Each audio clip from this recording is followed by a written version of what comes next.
test the newest changes. Then Yeah. there's the tournament server, which is relegated to a specific patch for professional play, and then the live patch. So this is taking place on the tournament server, and the tournament server. It seems L5 can connect correctly, but for some reason GG is having problems. So it seems to be some sort of internet issue. Yeah, we don't know what the exact problem is, Yeah. but it seems it is almost been fixed. But from the video, guys, if you have seen just now, Twin Blade is not the way to go. Even usually taunt. Please choose taunt, and Yes. I will report. No, no, I will not like if you guys go for the Twin Blade, please, as a variant. I actually Were you the guy? I play it sometimes.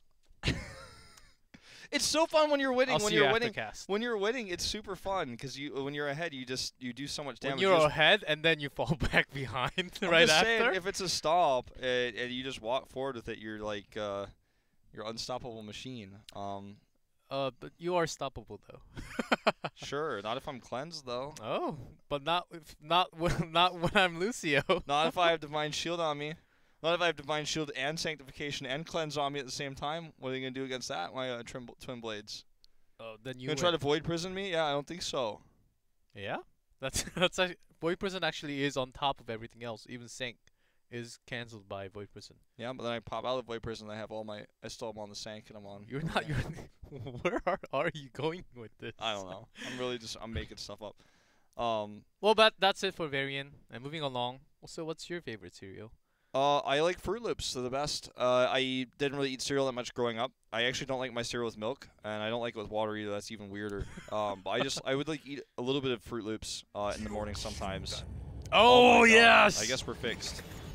I will announce proudly to everyone here on stream, because I know everyone's been wondering, but I did beat 2 levels of Dig Dug in the commercial break as well on my DS. So that was my personal achievement. But now we're going to this map finally. Let's see if we see Kerrigan get banned out here for L5. As you know, that's the extra cog in the wheels here, when it in terms of getting that Vala pick up to the front lines. It's going to be a highlight here though for Kerrigan. So glad to be back in the game. 2-0, L5 leading the series, of course, and GG. Looking forward to that Kerrigan ban. Of course, has to be either Kerrigan or Vala, whichever one they actually want to take. They are the first ban, but instead they're gonna leave it open and give the option to L5. Well, I think they're considering taking it themselves. Well, they were. They're not going to anymore. Sad good. As the Vala ban. So realistically, the only way this is a Tassadar pick is if GG wants to do something similar than they did in the previous game, which didn't work for them, or go into a Tracer composition. Yep, just to remind you guys, this is Infernal Shrines, Yes. as many of you probably forgot because we had some time in between. But you can read, everyone can read what it says in Korean on top. So Vala, Kerrigan banned. Now this will be a little bit more of a standard since both queens are taken out. And there goes Tastar, and we may actually see Tracer again here. Come on. It's possible. We didn't see it in the previous set. The Li Ming was removed, so it was a cool setup for a good game to run that composition. They didn't do it anyways, so not entirely sure what they'll do with this one here, but L5 will probably go into the Muradin Malfurion as the catch-all and wait to respond to what GG takes in second rotation, which is how L5 normally drafts. Yep, L5 really hitting hard on that Muradin word when they always have this rotations right after as a second pick. And GG last time Tastar with Lunara composition did not work so perfectly. But let's see what other plans they have along with Tastar. Tastar, of course, highly chosen because there are so many compositions you can make with Tastar, but not reveal what you're actually going to do later on. Going to be the Li Ming instead of the Malfurion this time. And that's, you know, definitely interesting considering this is not her strongest map. She doesn't do well on the shrines. And, you know, she would have been better, obviously, in the previous map. She was banned by Good Game, so it didn't matter. But GG, now the ball's in their court. Do they grab the Tracer here? We're going to see another melee with the Tastar like the Sonya. As you can see in this tournament since week 1, this is going to be the 75th game of Li Ming. Almost feels like Wow. an anniversary or something. 75th game of Li Ming. Send skin scale, please, Blizzard. Please. Get that volleyball skin that G-Clef loves so much. Yeah, the striker Li Ming. Banned in competitive play, though, sadly. Yeah, but still, Li Ming. And I'm liking the Li Ming pick also. That also gives Gul'dan available for GG's side for that wave clear. Let's see if they actually go for that choice. Oh, that'd be an interesting one. Wow, Zarya and the Kael'thas. So Kael'thas going to make an appearance here. This may lead L5 down the ETC ban path because Kael'thas ETC is so powerful. And you can have this strong mage very easily protected.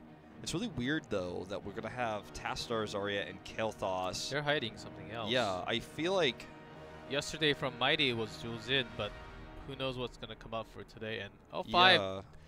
with that hidden, L5 is put into the question what they have to ban here. As Kael'thas, as Tempest and Knockdown played it on this Infernal Shrines few times before. You just don't ever build a composition like this with a mage as your proprietary source of DPS, especially not Kael'thas, who's just not going to be able to do damage up on the front. He can get good gravity lapses and be a nice source of CC when he's in the front lines, but... If they actually ban Arthas, I think they're thinking of Illidan maybe possibly coming out. But it's it'll depend. It's definitely a strong choice here. It feels kind of obvious. L5 can respond. They already have the Muradin pick. The Li Ming's solid against the Illidan because he can't evade those big ability damages from coming out. Malfurion is going to be the choice of ban here. They can't choke L5 out of anything, and they don't want to show anything with this ban, so they're just going to remove the highest tier support. And you saw Swoi just stomping and really making the big... It's not the highlight of the team fight, but it made big differences within all the team fights because Swoi has been putting that root on the perfect choke points that really splitting the team of GG. Look at Hooligan's face. They have something. They definitely have something planned, and I lean towards the Illidan. It's going to be perhaps a solo tank Zarya, if you will, with this. In the past, when you would see compositions like this, we would see the solo Kael'thas, we would see the solo Li Ming with the melee, with the Tastar as a secondary support, but it wouldn't be a Zarya, it would be a Tyrael, right? And they could, you know, if they could have run Tyrael instead of the Zarya if they wanted to run that Illidan, and it would run well into the Li Ming, so I don't know if this is going to be an Illidan. I frankly just couldn't tell you what they have planned. It's just, we're just going to have to wait and see. It's going to be more likely a melee or even a Grey main. It's still available, and L5 should know a few options there, and should, as they actually have the last pick to counter what after GG picks their last. That's one of the scary things about how GG is drafting this, is it leaves that counter potential open for L5. I think this is probably going to be, if they expect a melee, a Rhaegar pick coming out. Otherwise, it's going to be the Kharazim. So with the Rhaegar here and the Ragnaros, I feel like they expect a melee. They're going to build into this solo ranged Li Ming for the time being to leave the counter pick available. Usually when MVP Black drafted into a 5th pick Illidan, they were always usually the 2nd pick because they wanted that last pick to be Illidan. It was kind of obvious to actually have that with Tastar, and that was before Zarya, but too. And this was a different meta entirely, where Tyrael and the melee carry meta was so prevalent, and we saw Illidan almost banned every game as a result. So with this available here, GG will absolutely consider it. Would I see the look of the faces here, though? I think they have one chosen, but they're thinking about the other one to actually finish the draft, I think. Tyrael, of course, does work and can save Kael'thas, Zarya in the front line. But it's, if you bring a Tyrael out here in a support, you just don't have enough consistent damage with Kael'thas. Diablo and Kharazim are going to be the picks, so... My goodness. This feels like a very weak composition. I believe that's BDG on camera, who does not look to be too enthused about this this situation. He'll likely be on the Diablo himself. Maybe they were thinking about taking Rag instead, and they lost it and just went straight into the nexus of thinking. For L5 here, just going to take a safe ranged. It's going to be the Tychus, as he's still available. can help burst down Diablo. There's a lot of protection for Diablo, but there's not much to combo with his APOC. So I just feel like when I look at the draft of GG, no matter how I rack my brain to figure out what it was designed to do, I can't find the answer. And they have a lot of poke, they have a lot of wave clear, and contesting shrines are going to have to take an early lead in order to make it work. But I don't know if this is going to work against a world-class team, a 2-time global world championship team in L5. L5 just tries to draft standard here and respond as they look to take their 3rd game in a row to close this series out as we move into Infernal Shrines. Let's jump into this 3rd game, see if GG can bring it back.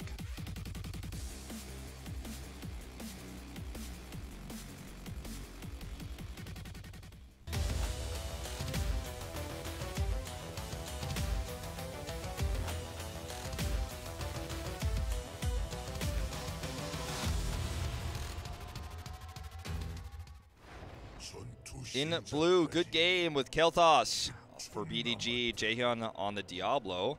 Good on Tastar, Hooligan on Zarya, and Wujay on Karzim. So a really weird lineup in terms of positions. And in red, L5, SCSC on Tychus, Nitrogen, Li Ming, Jungha on Ragnaros, Noblesse on Morden, and Swoi on that Rhaegar. So BDG on the Kel'Thas, the most normal of all of these, as we have Jaehyun, the support player, who did briefly on First Family play the tank role in Season 3 in 2016. So he has some experience in that role, playing the Diablo here. And we go into the Convection build here, so it's important that stacks are given to BDG, and he does not killed for any reason. There's no heavy carry or melee. There's not a ton of CC on the side of L5, so this is a fairly safe choice. But keep an eye on BDG to see if he gets picked for any reason, as that's going to really severely impact how much damage he can put off going into the mid-game. Yep, and Swoi does get caught by that grab last, and barely enough damage to actually finish off the kill. Wujay just dashes into it. A lot more CC on the side of GG, so in the early game you expect things like this to happen, especially when you see overextensions like we just saw there from Swoi, who has very few games played on the Rhaegar. In fact, this is going to be his 5th this tournament. 16 on Malfurion before today, so make that 17.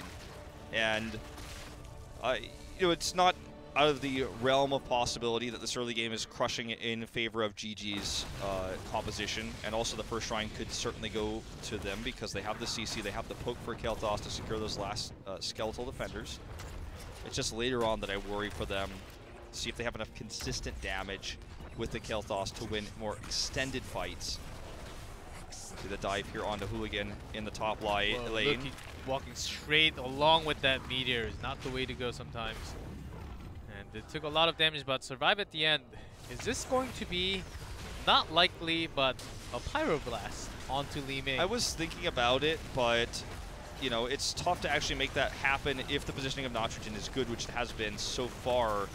Especially yesterday, as I was really, really impressed with his Li Ming play. They don't win the beginning of this, but they do wrestle control. I'm talking about good game, of course, as they have the comp that has the better CC. They can't you know, aggressively position themselves too far forward with the 2 types of damage that can come in and poke. It's a fairly even trade, 22 to 21 currently. Here's Jaehyun coming in with the toss over the shoulder here. Swoi uses his wolf bite to try to escape, but he doesn't get out. It's going to be a 1-for-1 though. Nitrogen gets the resets and as Molten Core is popped. And Molten Core has been popped indeed, and that's where all the damage came from. And sustaining Hooligan just at the end, bringing Tychus with him. But of course, that's not enough. And Molten Core Wujay's going to go down here. Is still on fire. And despite the fact that Zarya had full energy there, they couldn't make this a winning trade. They could only make it even, and Wujay being out of mana had no way to escape. It's an Arcane Punisher here, the first one. So GG needed to win this first Immortal, or rather this first Punisher. They need to win the first Shrine, I feel, to really make this composition worth its weight in early game CC potential. They did not, and this means L5 is now a whole level ahead. Gets a free wall, splits to soak, by the way. Swoi in the top lane, and in the bottom lane, Jungha is soaking down there. So this is going to further their EXP lead. They got some structural damage done, and they just want to play this passively, as they know the longer the game goes on, the better the comp for them in terms of consistent damage. Yep, and GG really has to follow that on. As Diablo, really not much CCs to actually come with the Pyroblast. Maybe we will also see Lightning coming out again to just get the kills on the minions. That's also a possibility, as there's nothing really to pair up with APOC, I don't think. Well, he's not going to go into Burn Flesh, kill toss at level 4. Going to go into his Verdant Spheres instead. So it's a little bit more sustained. And actually, wow, Tychus took Master Assassin at level 4. Going for that quest build instead of just chunking down with the minigun, or to just chunk down Diablo in the front line, going for that long quest. Well, again, they want this game to go longer. They want to just stay even or slightly ahead with GG in this early game. So, you know, the longer the game goes, the more potential he has for this quest. So the Shaman Camp is going to get the second turret up here in the top lane. Yeah, once that, of course, finishes, it's going to help with the attack speed on Tychus. And as we speak about the quest, Ragnar's just finished his Q quest. Poor coordination on this rotation top to hit Jungha, as they revealed Kel'Thas first, unfortunately. Noblesse is going to walk away using his trait to heal. And this bot push, we didn't have a shot of it until just now, but with these Impalers, it's working really well. So they're going to split the pressure on the opposite side of where the shrine is. The shrine's located to the top. The main pressure is bot, which means L5 is going to have the advantage in terms of setup. They're going to have heroics as well. This is looking disastrous already for GG. Yes, they have 3 kills, but they're just so significantly behind in every other way. Something that we saw from the beginning of the Shrine fight was that Diablo really picked well onto Swoi, and Swoi really couldn't really do much, but it took so long for actually to GG. Oh! We're going to see that Haymaker go down. Haymaker again. Sorry to interrupt you there, because it wasn't as interesting as I thought it was going to be. It's not enough damage was what I was trying to say. GG does not have that burst damage. Kel'Thas is the only burst damage they have, so that's going to put them in very hard for every single team fight, even Noblesse knowing that just walks right into everything. So he does go back into the Flame Strike here actually at level 7, despite taking the Verdant Spheres upgrade at 4. So he's kind of doing somewhat of a hybrid here. Kel'Thas is that, you know, as he tries to survive here to 10. As this top push goes on, it's a Mortar Punisher this time. I like what GG did there to commit to pushing the tower down in the bot lane. Oh, there's the Haymaker. BDG gonna lose stacks. Perfect use of Haymaker there. And finally we get to see it have that one amazing move, as so far it's been just kind of flashy but not effective. This works out really well. I like it against the solo mage here in BDG. But I like what they tried to do in the bot lane. It wasn't enough to get them heroics though, because the Haymaker came out, because they counter pushed that. Now they have this, the Shrine that's gonna secure a keep wall. And finally, GG has 10.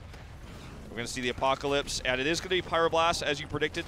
The attempted combo with that here, not going to go off. BDG will help secure the kill here onto Noblesse, though he didn't have that avatar. Yeah, they need more damage. They're 7-sided, and Molten Core pops for actually offensive here, and of course GG has to retreat here. Jaeon stalls some time, try to get some grab onto Nacho'Jin, but Ancestral back into full health.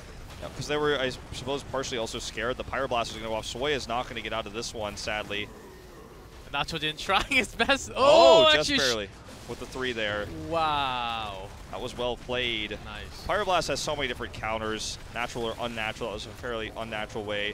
Jungha does get blown up here from that Flame Strike, so they're trying to get those stacks back here once again. But this was just an overextension by L5, and the lack of hold that thought is we're going to see potentially more kills here. Nacho'Jin, so good right now. And even Hooligan from the right, trying to look for kills. Look at SC's positioning. Oh my god, he does go down.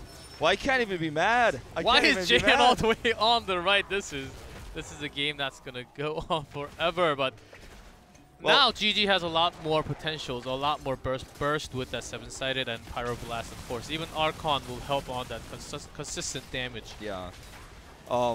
A slight overextension there by L5, but they turned it around with their incredible mechanics to make this another positive exchange for them. The Haymaker has secured 1 kill, and it had a nice flashy attempted 2nd kill there, but you could see the trade-off here is the lack of sustain, the lack of health. It almost feels like Noblesse is playing as if he has the avatar, but he does not. Has been picked here. But look, I want to see it more often. I want to see how this plays out, especially as we get into more competitive games, as say L5 against Black. You know, if he's still using it, then we'll know he does feel confident that it's going to work in all scenarios and all compositions. Well, let's see it, Noblesse, and also pushes Tassadar away this time instead of Kel'Thuz, who has been in a safe position on the back. And Haymaker does come back pretty soon, so. Yeah, it's a pretty short cooldown. He's not going full Q this time either, going into just the level 1 Q upgrade, and we'll go into the Iron Forge Momentum at 7 for the cooldown reduction. Good having so much shielding on Mir. It's tough to kill him when he also has that dimensional shift to escape. But this is another one Punisher here. It's the Frozen this time. L5 just trying to get the whole list of available Punishers here. Back-to-back captures as Nitrogen is going to harass and force everyone to be dismounted with that Disintegrate as the Punisher comes forward here.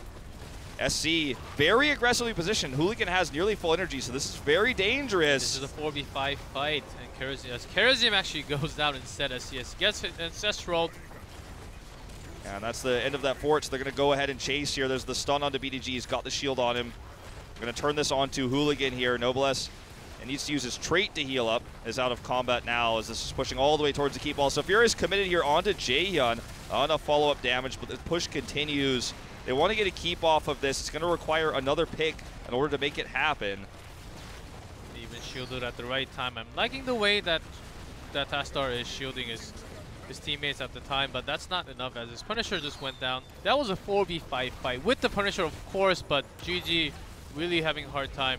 And as CSC is caught with that zone. He's super aggressively positioned himself in almost all of these fights. Does get out of there despite the expulsion zone. Jungha looks to go down, however. He tries to heal himself up with that Q. He's super low. He's trying to Molten Core. Will not get it off.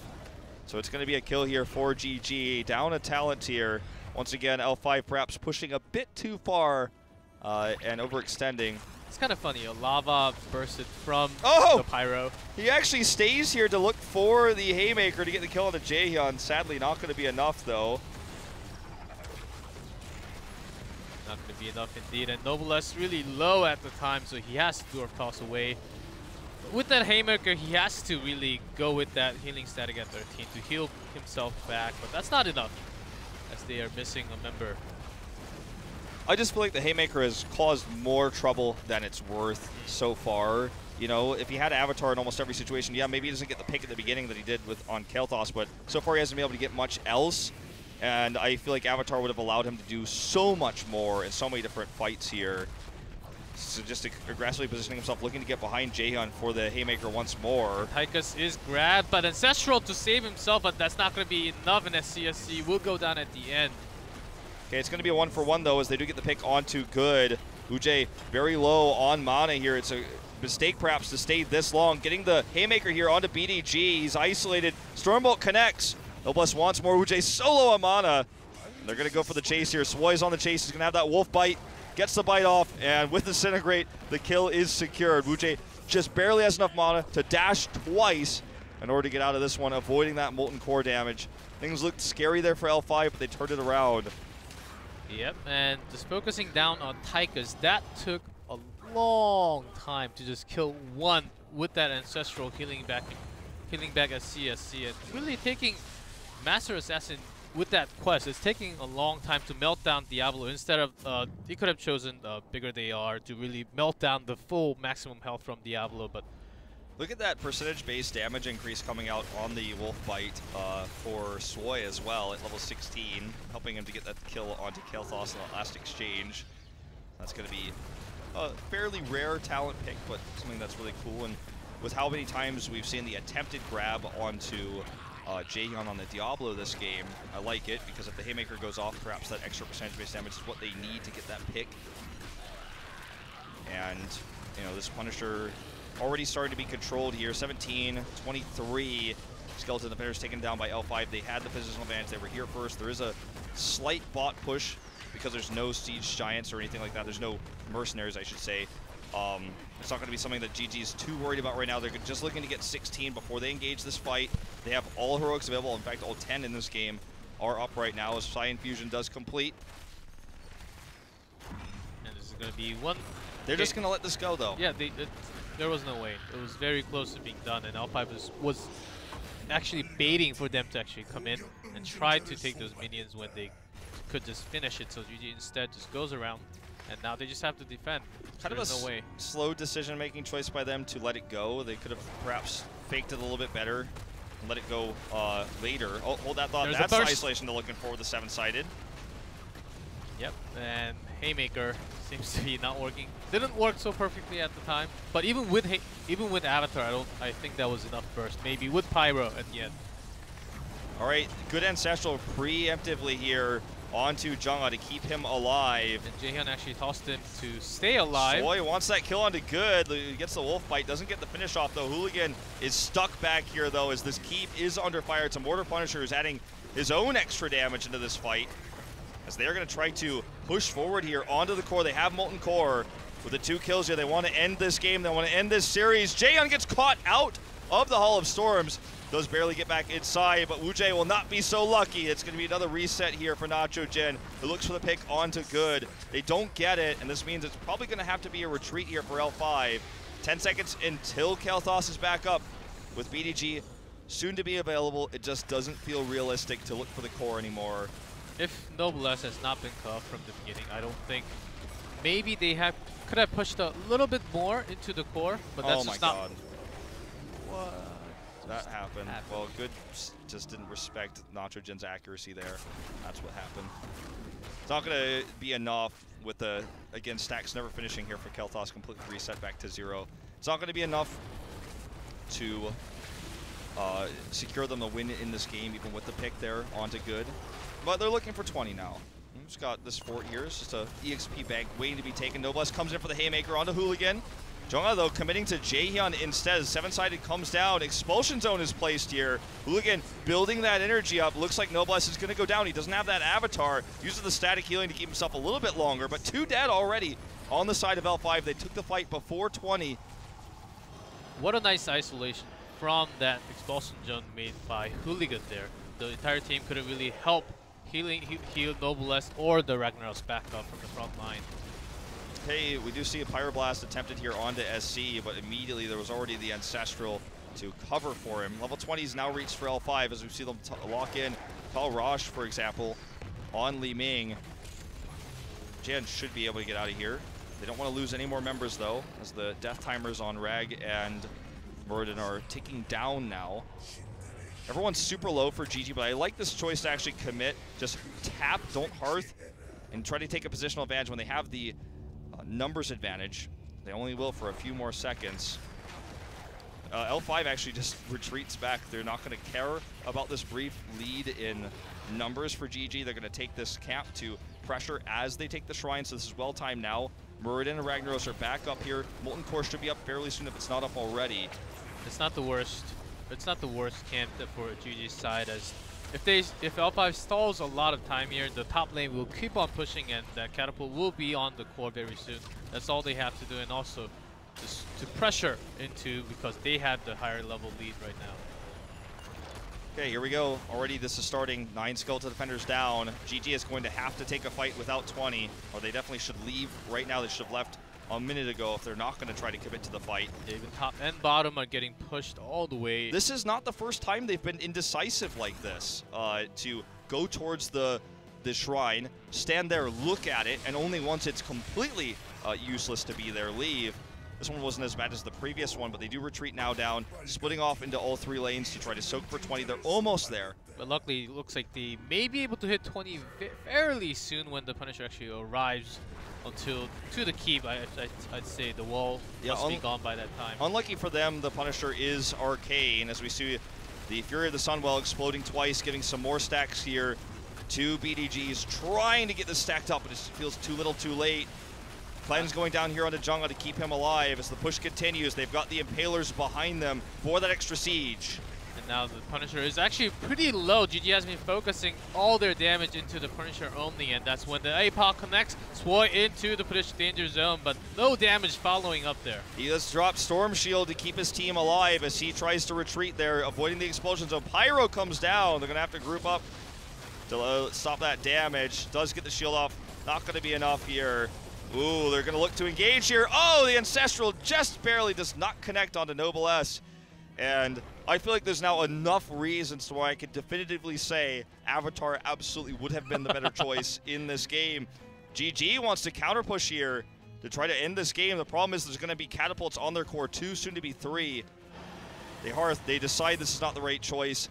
The decision-making macro-wise for GG has been really indecisive throughout this game. It's not that the decision is bad. It's been a little bit slow with that delay. If that was a little bit more crisp, I feel like they could have caught up a little bit more earlier on with this kind of, as they hit 20, they are about even.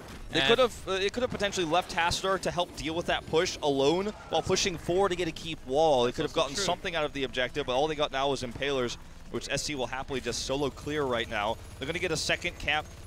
They're going to get that Shaman cap to the top. It's going to be Shaman cap versus Shaman cap, so it's going to be neutral, but it will at least relieve some of that top lane pressure as we set up for the next shrine. In fact, if they clear this Shaman cap, which they are in position to do so, this is going to work out really well for them, so they'll have that relieved pressure.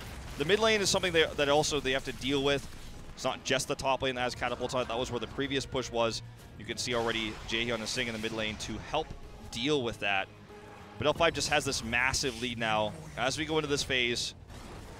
Now let's see actually how they respond to the Shaman camp. Looks like they're going to commit to it first and then rotate down. And those are some of the things that really top-tier teams are different from the lower teams. After winning some advantage from the fight, they would actually make the perfect, the most maximum benefit they can actually have after the team fight. While as you saw from GG, they were indecisive and they couldn't really make too much out of the team fight. Flamethrower is up here for Kel'Thas. You know, he's just trying to blast everybody down with these insane range flames. As you can see, he's got Fury of the Sun while he's built into this, even at level 7. He's doing a lot of extra damage. GG has pretty good wave on top and mid. They can actually go for this MVDG as gets tossed right in. Gone. Right. Kel'Thas, no damage following up for GG. Yeah, this is the haymaker they were looking for here, this time in the late game. And now with no extra damage here, this looks to be game over. Bolt used defensively for Diablo as he tries to come back and get out. Noblesse jumps in here, gonna blow up Wu-Jae, and now good on the retreat. Going to get taken out here. I believe he doesn't have dimensional shift. Doesn't matter. Dies before he could have used it, even if he did have it. And that will finally be game here. Tychus gets his Master Assassin. Finally. It's going to help him finish off the core as Jonga does grab the Molten Core. This end of this game, Janus is going to be the saddest man here. Haymaker is back now as Diablo just melts away, and that's going to be game and the end of the series as L5 strongly with triple Haymaker coming out from Noblesse. They will take the series 3-0. 22 to 13 kills. This was definitely L5's sloppiest game this tournament. A lot of overextensions on keeps and, you know, a lot of over-aggression. We saw that one mid lane push where they got a pick and then ended up losing 2 because they thought they could get a wipe with it. Noblesse's lack of Avatar meant that sometimes when he was killed, because we saw some really good expulsion zones coming out, he couldn't heal himself up to survive for that next Dwarf Toss or the Ancestral to go off. So, despite the fact that we saw some really flashy and cool Haymakers, I still stand by. I would have rather seen the Avatar here. But look, they won the game nonetheless. They take the 3-0 win. You can tell there's on the faces a little bit of frustration as that was not as clean as they would have liked. Yep, of course.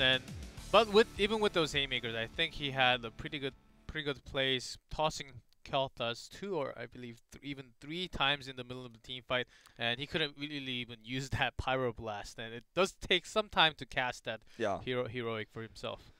So I mean, I imagine our MVP will be Noblesse, considering he was the one who had those flashy plays. Yeah, I think they're gonna call him and ask about what do you think about Haymaker. I don't know if I'd necessarily agree with calling him the MVP, but I think he's gonna be the one who is interviewed here, and I'm hoping so, because I do want to hear what he has to say about the Haymaker, which we've seen